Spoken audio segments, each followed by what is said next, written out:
Bonjour à tous, j'espère que vous allez excellemment bien. Aujourd'hui on se retrouve pour parler de voile, pour parler du Vendée Globe, pour faire le bilan de cette semaine numéro 2 du Vendée Globe. Je vous invite d'ores et déjà à vous abonner à la chaîne, à mettre la petite cloche pour être au courant des dernières vidéos qui sortent sur la chaîne. Et puis on va commencer tout de suite, on va faire un petit retour sur cette semaine numéro 1 qui n'avait pas été si facile que ça, avec un début de course très animé, beaucoup de dépression à enchaîner les unes derrière les autres, et puis cette bagarre entre les foilers et les bateaux à dérive menés par Jean Lecas, mais également avec Benjamin Dutreux qui arrivait à être très performant en ce début de course. Cette voie sud et cette voie ouest, la voie ouest qui n'avait pas été plus performante que la voie sud alors que c'était prévu sur le papier, ce qui fait qu'on se retrouvait avec un paquet de têtes très rassemblés.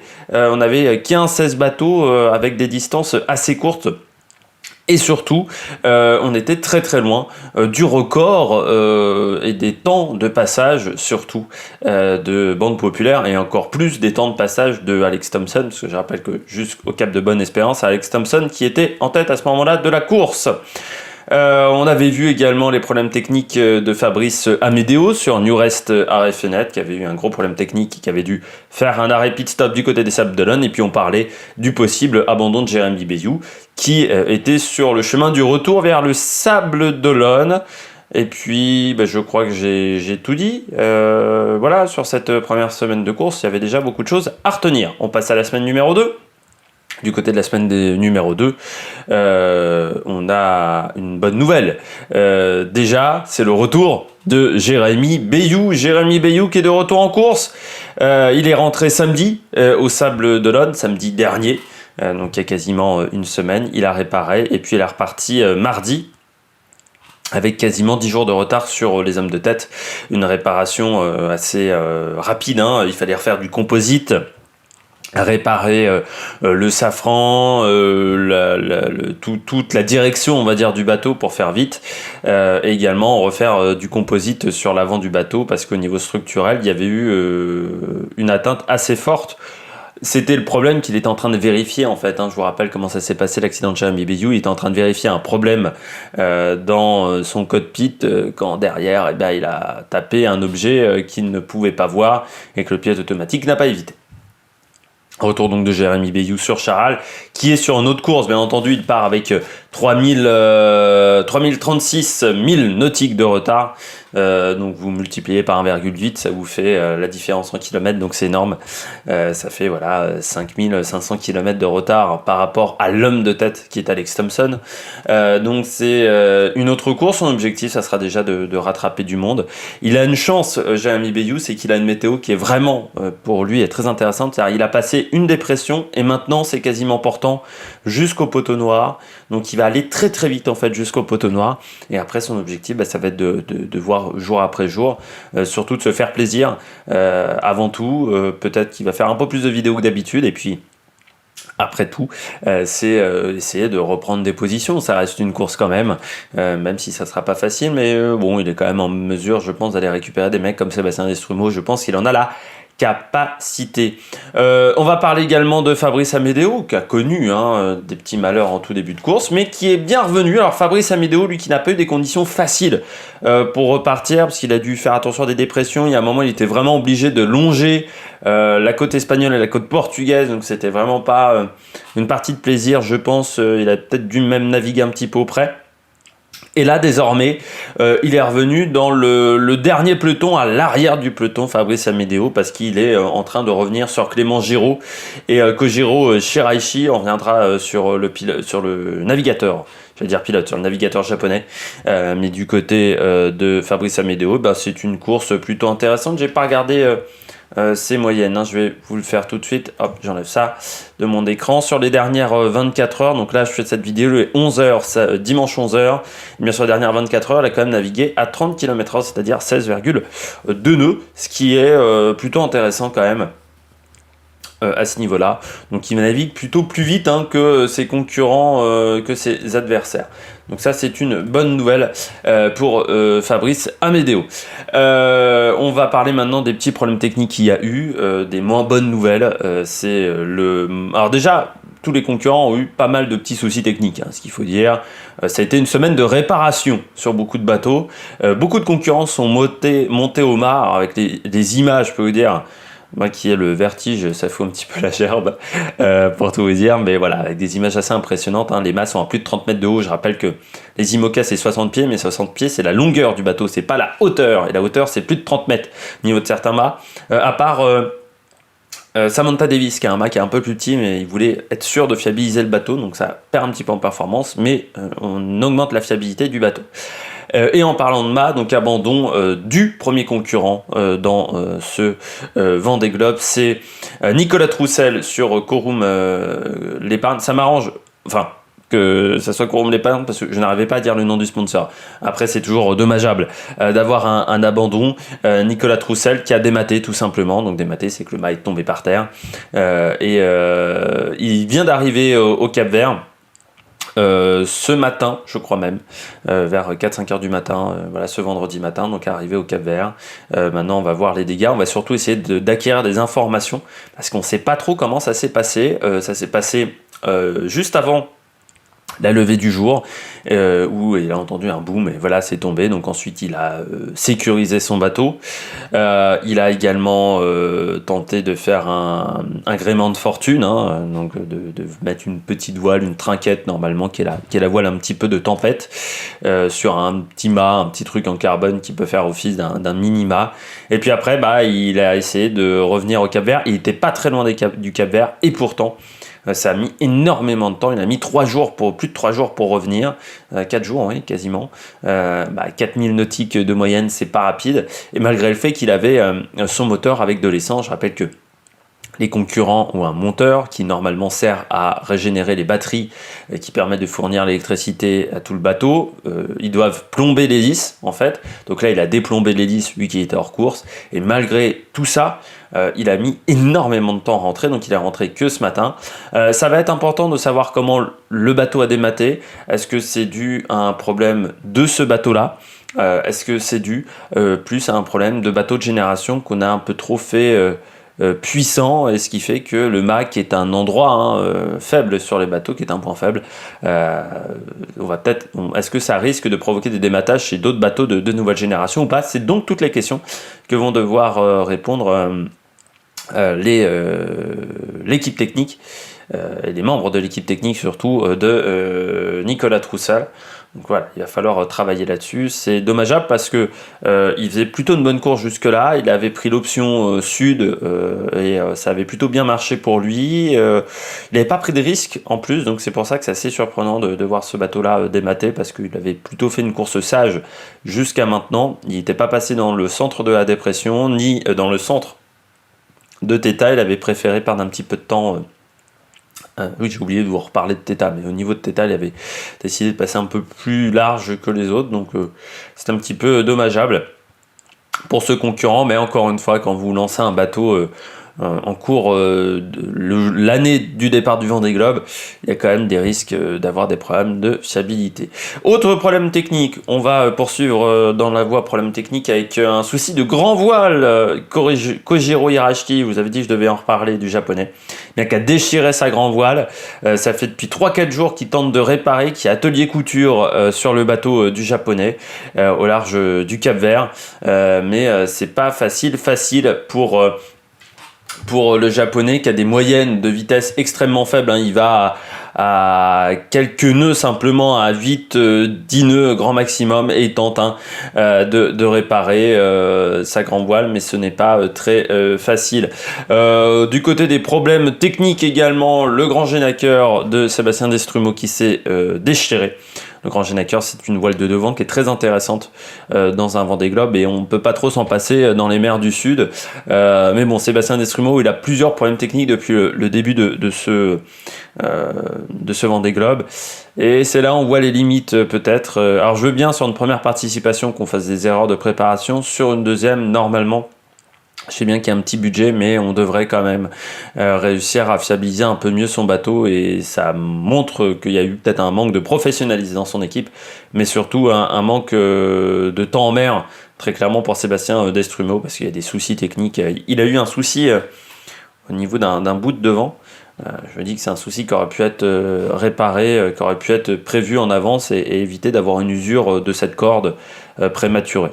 Après, je ne fais pas de voile, donc peut-être que je me trompe de ce côté-là. Et puis on va parler d'un dernier souci technique.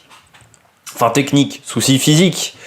Clarisse Kremer, dit Tata Fofol, je vais la surnommer comme ça maintenant, Clarisse Kremer, qui nous en a fait une bolle sur Banque Populaire. J'appelle Tata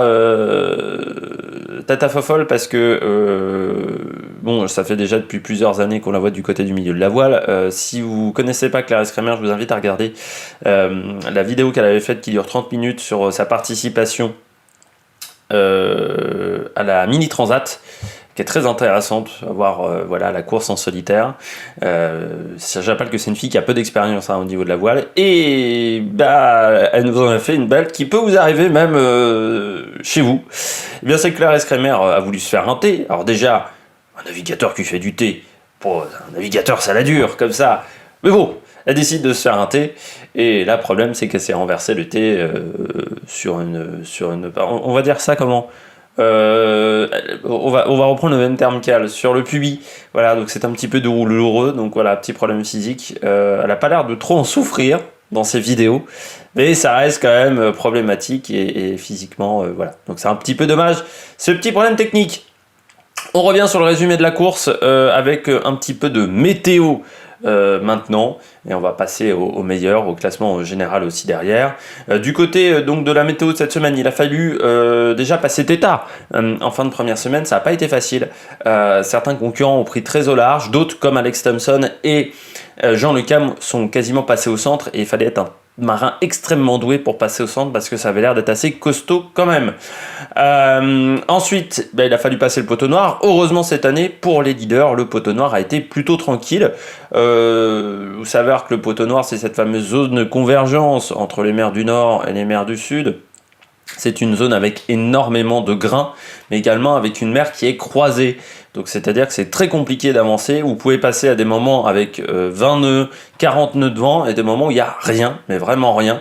Et vous pouvez vous empêtrer dans le poteau noir, même si souvent, en descendant, c'est plus facile qu'en remontant. Le poteau noir dans l'autre sens, il peut vraiment faire des surprises. Il y a 4 ans, c'est là où Alex Thompson était revenu sur Armel Lecléache une nouvelle fois.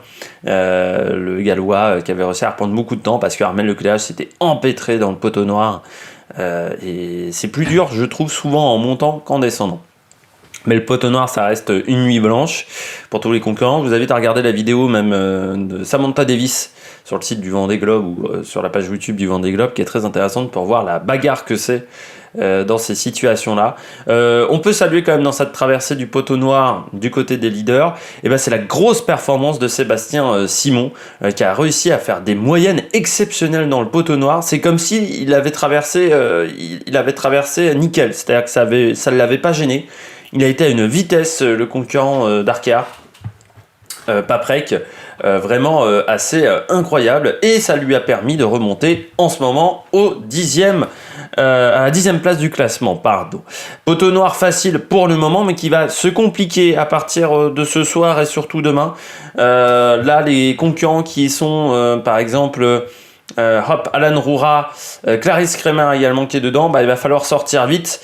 Stéphane Le Diraison, déjà ça risque d'être un petit peu difficile, et puis à partir de Didac Costa, donc à partir de la 20e place du classement, là ça va se refermer, et ils vont certainement eux vivre un poteau noir très compliqué où il va falloir enchaîner dans des zones de pétole et tenter de faire avancer le bateau malgré le fait qu'il y a peu de vent, ce qui est toujours un petit peu frustrant, difficile et énervant, parce que vous voyez les autres partir et vous êtes bloqué, vous voyez surtout les autres derrière revenir également.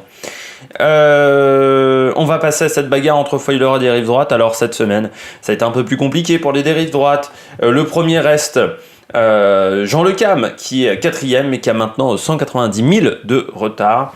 Le deuxième de ce classement des dérives droites, on va dire, c'est Benjamin Dutreux avec Omnia, qui est juste devant Damien Seguin, mais ils ont déjà plus de 400 000 nautiques de retard. Ça a été un peu compliqué pour eux.